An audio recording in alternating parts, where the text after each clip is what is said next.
This is Killer Innovations, a show about ideas, creativity, and how you can innovate. Welcome to the Innovator's Garage, where you learn to create your next game-changing killer innovation. As we learned in segment 1, companies in the Unreasonable Institute are working on ideas to truly change the world, to be for-profit, social innovation companies, literally looking at how do you attack the big challenges that we have on a global scale. And the founders saw a problem, and they're singularly focused on the problem that they're going after. I'm Phil McKinney, and you're listening to Killer Innovations. If you're listening live, just don't sit there, participate. Join us via Twitter using the hashtag KILive. So in this segment, we're actually going to talk to one of the companies. They had their Launchpad event on Friday, where all the founders made told their stories in a big event here in Boulder. I got to listen to it, and we're going to listen to 2 of them. But right now, we're going to have one of those founders share the story. So why don't you go ahead and introduce yourself? Hey, thank you for having me. My name is Gavin Armstrong, and I'm the founder and president of Lucky Iron Fish. I have to tell you something. When I heard the title and the name of your company on Friday night, I had no idea where your pitch was going to go. So give us the 60-second kind of radio commercial. What is Lucky Iron Fish? So iron deficiency is the world's most common micronutrient issue. It negatively impacts the lives of 3.5 billion people. Hold it. Billion, half of the world's population. And iron deficiency rates have increased since the year 2000 by 10%. So current treatments simply are not working. So we have developed a simple technology, the Lucky Iron Fish, that's going to change that. So what the Lucky Iron Fish is, it's a simple iron ingot that you cook with it. If you cook with it for just 10 minutes, if you're boiling your water or making soup, it can release up to 90% of your daily required iron intake. One fish is reusable and can last for over 5 years. So, okay. How did you get into, one, focusing on the problem of iron deficiency? So where was that spark? What was the thing you saw that got you all excited about this? Well, what got me really excited is knowing that iron deficiency is a global problem, complex problem. The World Bank estimates it has a $70 billion loss on the global economy every year.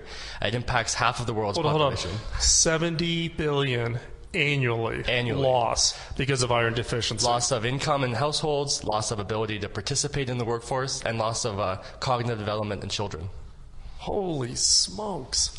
So you identified the problem as being, but look, we all take supplements, right? The big market here in the U.S. is, multivitamins that you take your iron as part of that. Doesn't that solve the problem?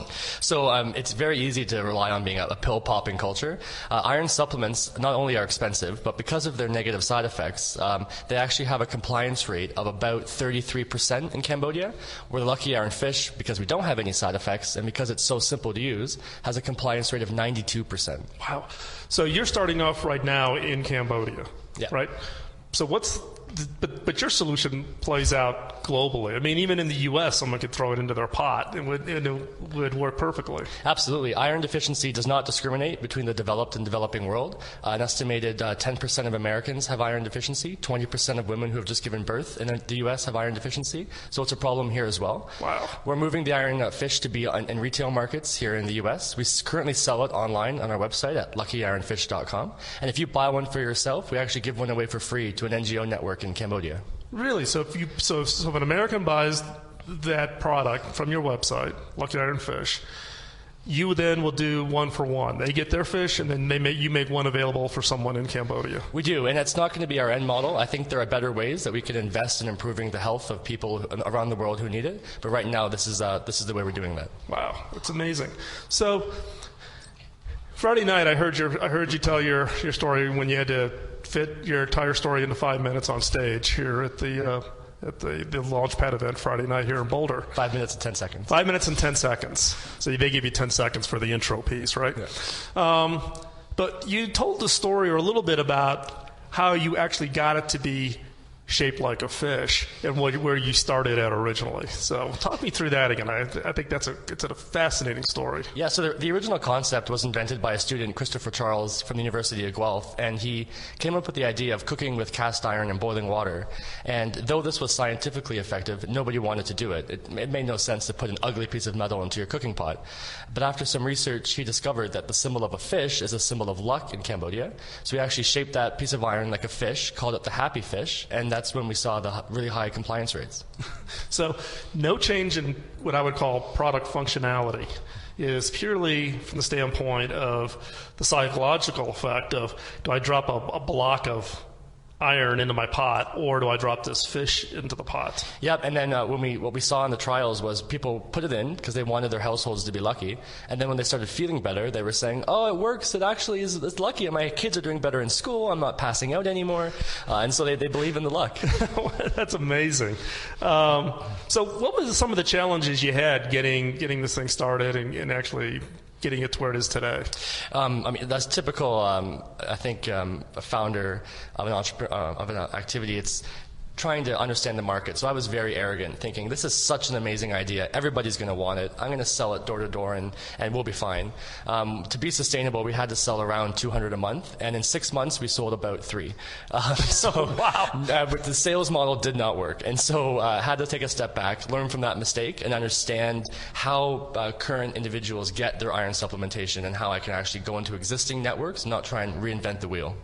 So what was that pivot then? It was really about just trying to find the way to actually make it attractive to your target population you're trying to help. Well, why would we want to compete with NGOs who are providing health fortification programs? Why not work with them? Right. They're spending hundreds of millions of dollars on iron supplement pills. So why not say, this is a cheaper, more sustainable solution. Why don't you provide this on your networks instead? So working together is how we're getting the fish into the pots of those who need it. And I'm going to guess that you probably had what I refer to as some innovation antibodies in the NGOs. You coming in with such a simple solution, and they're like, oh, no, we're the experts. That's not going to work. Yeah, well, I'm not going to name names, but we've definitely oh, come on. We definitely still experience that. It's getting over the simplicity of our product is our biggest barrier. Cooking with iron is a concept that's been done since 500 BC. It's been around for centuries, and so we just need to tell people this works. The research is proven. Let's get it into the pots. Yeah, and I think that's the whole thing. A lot of people think of innovation has got to be this big complex. You got to have all the feature sets. And complexity equals innovation. But in this case, the simplicity of this is what I found just so attractive to the idea when I heard it Friday night at the event about really something as simple as just cooking with iron into the food and letting that iron be absorbed in and be consumed by the people. Yep. So if people want to follow what you're doing, how can they find you? So our website is simple, luckyironfish.com. Twitter and Facebook is just Lucky Iron Fish. And if someone wants to buy one, we ship around the world at luckyironfish.com. That's great. So really quick, give me one thing that's between you and success. It's really identifying that simple solutions can solve complex problems. Oh, that is fantastic. So if you're listening, follow them and get your lucky fish and help somebody else also in the process of that purchasing. Thanks for spending the time with us. Thank you. I don't know about you, but stories like that put everything in perspective. So as a mentor to some of these companies, and there's 10 more here at the Institute, and there's more stories like this. So stay tuned. We actually have another founder that'll be telling their story, and when we come back, we're going to have that founder share with us. I'm Phil McKinney, and this is Killer Innovations.